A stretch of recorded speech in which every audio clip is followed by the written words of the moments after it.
relaxing in your room and streaming some good tunes when suddenly the network's down. You try rebooting your phone, but there's still no connection. Out of nowhere, your sister barges into your room in panic. She's screaming something about rings. Boxing rings? Wedding rings? Rings on the tub? She's not making any sense. So she drags you out of the house and shows you the sky. You take a look up and see streaks of objects forming miles above the Earth's surface. Her connection seems to work. The two of you check online what's going on, and everywhere the same thing is making headlines. Rings are suddenly appearing in our sky. #EarthRings is breaking the record, and videos are going super viral. Your sister can't help but join the crowd and takes a bunch of selfies with the sky. You run to the TV in your living room to check out the news. Scientists are warning about a coming catastrophe and explaining that everyone should remain indoors. Even though it's a cloudless day in the middle of summer, the weather seems to be getting colder and colder. Suddenly, the signal's cut off. Other channels show nothing either. Then you see your neighbors packing their bags and heading out. Others follow suit. You hesitate a bit, but decide to do the same in the end. Your sister is still outside taking selfies when you urge her to come along with you to seek some answers. The two of you hop in your car and drive out into the city. The rings above seem to be gaining more mass with each second. You and your sister are getting colder and colder. You head to the university to see if anyone knows anything, but there's no one there. Only one parked car in the lot. And it's a good thing you recognize that car. You and your sister rush in and find the astronomy professor doing some quick calculations and trying to figure out why all this is happening. He urges you to take seats and begins explaining. No one knows what this is all about, but it's limiting the sun's exposure on Earth, which explains why it's getting colder by the minute. Why the rings are getting thicker is a mystery too. On Saturn, the rings are made up of ice and rock particles. They can be as small as an ant or the size of a bus. The rocks could be leftover meteor debris or even remnants of dwarf planets. But since Earth is so close to the Sun, ice wouldn't be something you'd find floating above us. With all these rocks piled up, they block the Earth's access to Sun to warm us up and give us light. The professor goes on to explain that Earth will enter a new ice age, and oxygen levels will deplete within a year's time unless those newborn rings disappear anytime soon. This also explains why there's no connection. The rocks that form the rings are hitting and breaking the satellites. Suddenly, you hear a loud ringing noise outside. The three of you head outside and see a helicopter blasting an alarm with a red light flashing. "Everyone to your homes now! This is not a drill! Everyone, head home!" You get in your car with your sister, but the roads are jammed. You have to go on foot, which will take 2 hours. There's no way anyone can remain outdoors. You venture out seeing everyone stuck on the road. They're all arguing with each other and causing chaos.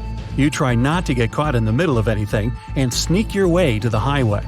With the rings getting thicker, less sunlight is breaking through. This Ice Age info is stuck in your head, chilling you even more. You take a deep breath and see a thin mist coming out of your mouth.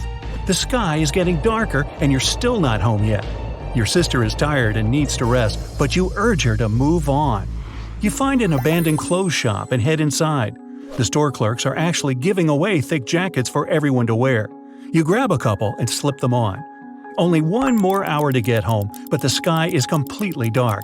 There's no way you and your sister can go out in such conditions, so you decide to camp up in the clothes shop. They set up a mini bonfire in the middle of the shop and create makeshift sleeping bags with the rest of the unused clothes. Luckily, there's enough food to feed everyone, including you and your sister. It's the middle of the night. The fire goes out, and you can't see outside the shop. You head to the window and open it up. A huge pile of snow spills in and wakes everyone up. It's the middle of August, and a snowstorm formed overnight. Everyone is freezing, and they start the fire anew. There's no radio or any way to find out what's happening. The wind picks up and starts shaking the shop. Things start falling off the shelves, but you and everyone else are cozy by the fire. The next day, you look outside and see the entire area covered in snow. You live in a sunny place where it barely rains, and the rings in the outer atmosphere are even bigger than last night.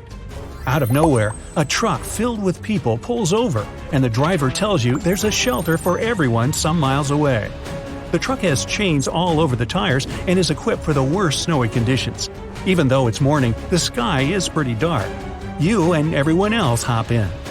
Abandoned cars, some with their doors still open, are scattered all over. The truck drives around them or just smashes through the ones in the way. It pulls over next to an ambulance and takes all the equipment to help the ones in need. You drive past your neighborhood and see your entire house covered in snow. The large tree in your backyard has fallen under the weight of the snow and broken the roof, allowing snow to flood in. The truck speeds through and gets to the shelter, which, to your surprise, is the mall. You get out and see many of the townspeople being led to various stores that have now turned into dorms and health units. You're left in a sports store with a bunch of other people. Your sister has also been able to bunk with you, and to your luck, you see the professor helping out some people.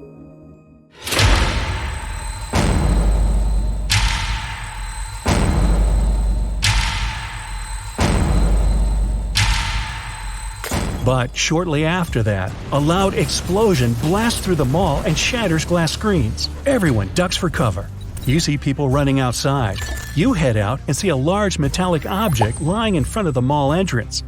There are people crowding the entire area, so it's not easy to see what all the fuss is about. But after getting a closer look, you find out it's a satellite fallen from orbit. It crashed in the front yard and made the boom. There were also reports of other satellites crashing on Earth in the most random places. That means all communication has been wiped out of the map. You run back inside the mall to await what happens next. You look at your sister in fear, not knowing that the new Ice Age has just begun.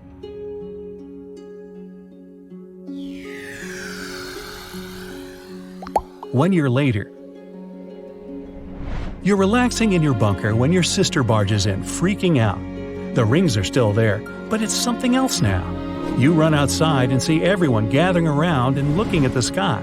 Within a year, temperatures have dropped to freeze the entirety of the Earth's surface. Deserts and tropical jungles have turned into icy wastelands. More than half of the wildlife went extinct, and trees are as rare as a four-leaf clover, which means oxygen levels have dropped significantly. Most of the population, or what's remaining of it, live with oxygen tanks, with scientists still trying to crack the case of the rings. Exactly what the professor predicted.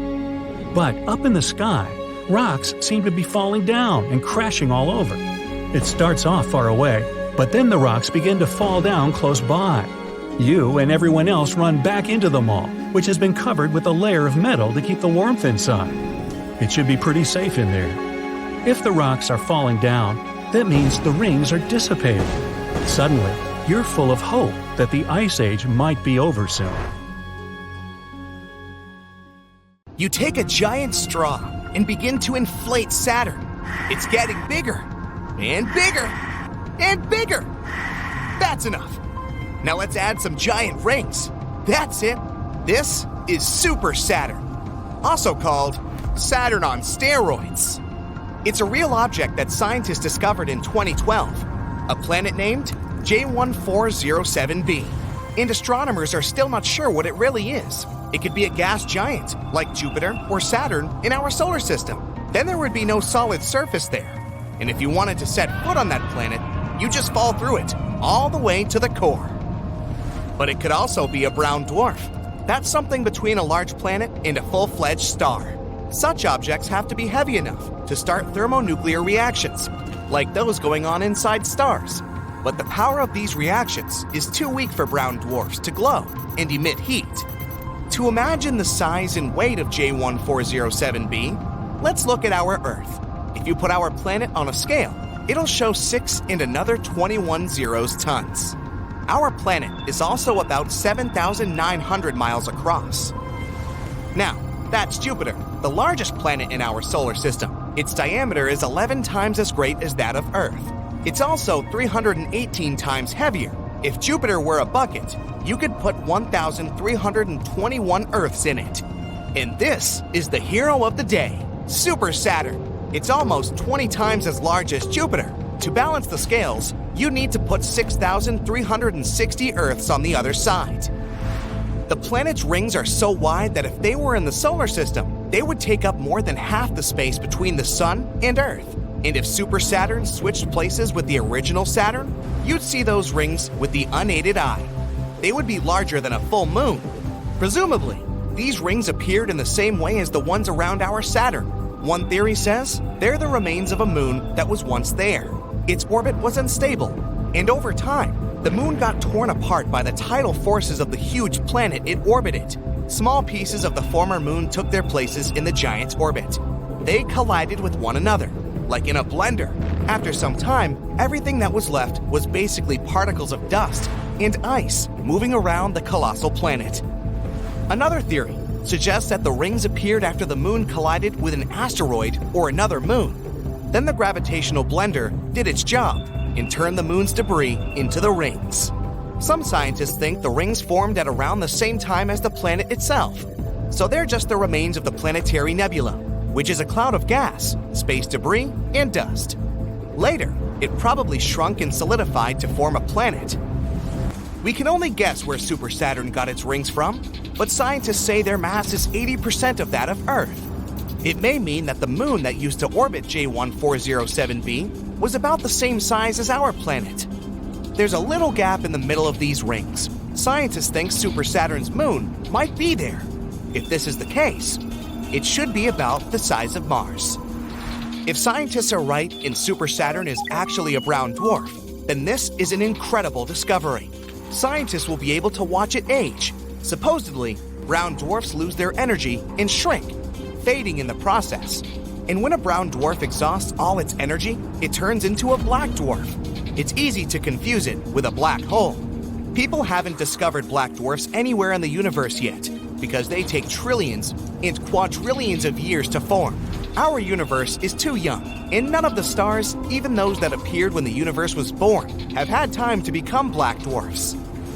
One of the oldest objects in the universe is the white dwarf, with a pretty long name, WD0346 plus 246. It's about 11 to 12 billion years old and half as cold as our sun, and it's still cooling.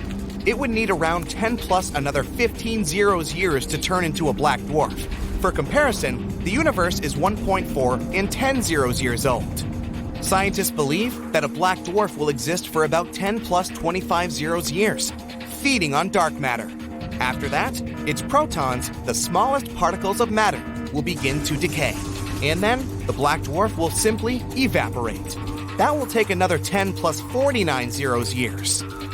But if the protons remain intact, a much more interesting scenario will await the black dwarf. In another 10 and 1500 zeros years, the black dwarf will become an iron star. It's essentially just a cannonball in space. The iron sphere will exist billions of times longer than our entire universe has existed, until it suddenly turns into a black hole. So, the process of the formation of a black dwarf is extremely long. It'd take a regular star an insane amount of time to age that much. But Super Saturn, if it is a brown dwarf, may be much closer to this state. Saturn on steroids is not the only strange planet in our universe. This is Gliese 436b. It's been detected using the transit method. A transit happens when a planet moves between its host star and an observer. It looks similar to a lunar eclipse.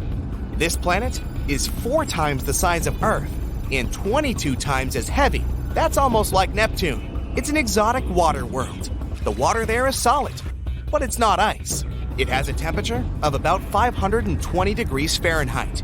The water in your pot turns into steam at 212 degrees Fahrenheit.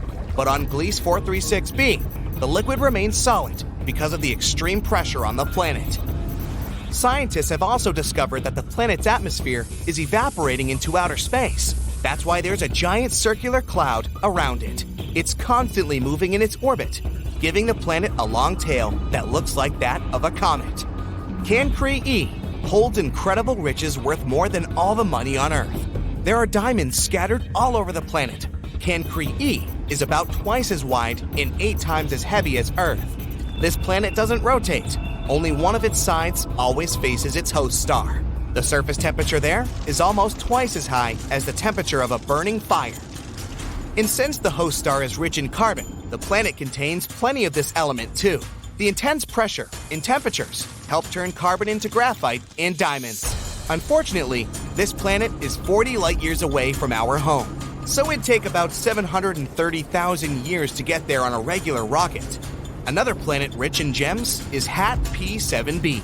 It's about 1,000 light years away from Earth. It's 60% as large and nearly twice as heavy as Jupiter. The planet is so close to its host star that it makes one revolution around it in just 2 Earth days. Because of such close proximity to the star, HAT P7b is almost as hot as a white dwarf. If you look at the night side of this planet, you'll see unusual clouds. Scientists believe that these clouds may be rich in corundum material. This is the very substance that forms rubies and sapphires, so it's likely to rain very expensive and beautiful gems there. WASP 12b is one of the darkest planets ever discovered. Only one of its sides faces its host star. The planet's surface is so dark that it eats up about 94% of all visible light, so it looks a lot like a black hole. The host star heats up the planet so much that the material there continuously evaporates. Then the star's strong gravity pulls this cloud toward itself, forming a disk. But TRES-2b is the champion. It's the darkest planet known to people. It absorbs 99% of the light coming from its star, which means it consumes more light than a piece of coal. 1% of the remaining light looks red as it gets reflected by this gas giant. From afar, this planet looks very evil. One of the oldest planets in the universe is PSR B1620-26b. It's about 12.7 billion years old. This means that it formed about 1 billion years after the Big Bang. The planet is so old that its 2 host stars have had time to evolve. One is a white dwarf. The other is a pulsar that makes almost 100 revolutions per second. Sunrises on this planet must be stunning. Right now, this star system is moving toward a dense cluster of stars. This is likely to lead to a stellar collision, so the fate of this planet is unknown. Kepler 438b is one of the most Earth-like planets. It's only 12% larger and is in the habitable zone of its host star, not too close and not too far away. It's a sweet spot where water doesn't evaporate because of the heat and doesn't turn into ice because of the cold. This planet might host life on its surface. In the future, it may also become a new home for humanity, but it would take people about 470 years to get to this planet, even if we traveled at the speed of light, which is impossible due to the laws of physics. Hey, look up! There's a meteor shower happening right now! Okay, not really, but I made you look. If you're a fan of full moons, there's one coming up very soon, on February 27th to be exact. I really hope this video comes out in time. The moon will be lit up right in front of our eyes because it will be located on the opposite side of the Earth, where the sun is. It will help illuminate the moon, providing us with a night to remember. Take a good look at it. Doesn't it sort of resemble a huge snowball just hanging from the sky? Some native tribes in the northern hemisphere of our planet might have thought the same. That's why they used to call it the snow moon. You know, when it was big and full, like this. Okay, go ahead and grab a telescope now, because on the 9th and 10th of March, there are 3 planets that will line up for your aesthetical pleasure. Starting from top to bottom, you'll see Jupiter, then Saturn, and last but surely not least, Mercury. Now, depending on how good your telescope is, and if you've even got one, chances are you'll see some details of these 3 planets. You adjust your telescope a bit, and there it is, another planet. Almost like they're not thousands and thousands of miles away from each other. But that's not all. They'll be visible to the unaided eye too. This means you won't even need a telescope. Well, you'll probably see them like this, 3 bright white balls in the sky. Still astonishing though. You'll need to be looking at the southeast around half an hour before the sun rises, and voila! There they are. In the mood for a relaxing shower? How about a meteor shower instead? This time, you can keep your telescope safely stored, and you don't need to worry if you miss 1 or 2 of these showers, as there are quite a few happening this year. They're pretty evenly spread out too, and I don't mean the meteors. Those come close together. Grab your calendar and put a reminder on these months. You can choose from April, August, October, November, and December. Some months even have 2 showers instead of only 1, like October and November. Choose the month and day that works for you. Just check your calendar again. If you don't mind it being a bit chilly, just wrap yourself up in a blanket and hop in the back of your pickup truck. Then, all you have to do is stare up and enjoy the sky all night long, waiting for the shower to happen. Or, if you like to work by the clock, set up an alarm to wake you up in the middle of the night. That works too. Mercury's coming right at you! Watch out! Nah, don't fret. It's still right up there, just a bit closer than usual. That's because on the 17th of May, it'll be at its greatest eastern elongation. What this means is it will be easier to observe. Right after sunset, point your eyes to the skies in the west and try to look for the planet. This happens again during the 4th of July, but this time you'll have to look to the east. You might need a compass. Start your celebrations early in the morning, just before the sun rises, with a gorgeous view of Mercury, and of course a cup of coffee in your hand. If you still don't catch it then, try September 14th or October 25th. How about when the moon loses its natural white color? This happens just a few days after Mercury's first performance on May 26th. It's called a total lunar eclipse. The moon will get gradually darker, as if someone was dropping dark red paint on it, until it finally reaches this sort of rusty red color that you can see on the screen. Not all of us will be able to see this unless you're on a cruise in the Pacific Ocean or in the calm fields of Eastern Asia. If you live next to the Tokyo Tower, you're in luck. It'll be visible throughout the whole of Japan. And if you happen to live in the western part of North America, you'll also be able to see the moon shapeshift. Well, not quite shapeshift. It's not going to turn into a wolf or anything. That only happens if you're a werewolf, which I definitely am not. So it's more like a color shift. Still, on the moon, picture a massive black hole. Well, this next astronomical event kind of resembles that. On June 10th, during the annular solar eclipse, the moon will be the furthest it ever gets from Earth. While it's doing this, it ends up covering most of the sun, leaving just a bit of its curvature for us to see. If you happen to look at the sky during this time, what you'll see is a massive ring of light. Chances are you won't be able to tell that's the moon out there, since it'll be the same color as deep space, the absence of color, or just a very deep black. Oh, and that ring you're seeing? That's the sunlight.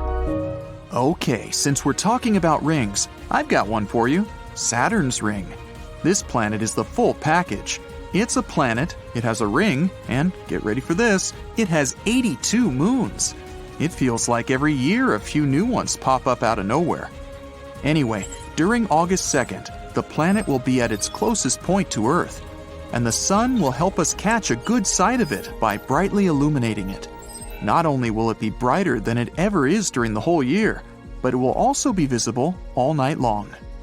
This is the time to get that telescope ready again. A medium-sized one should do the trick. That is, if you want to see its rings and some of its moons, the ones that shine the brightest.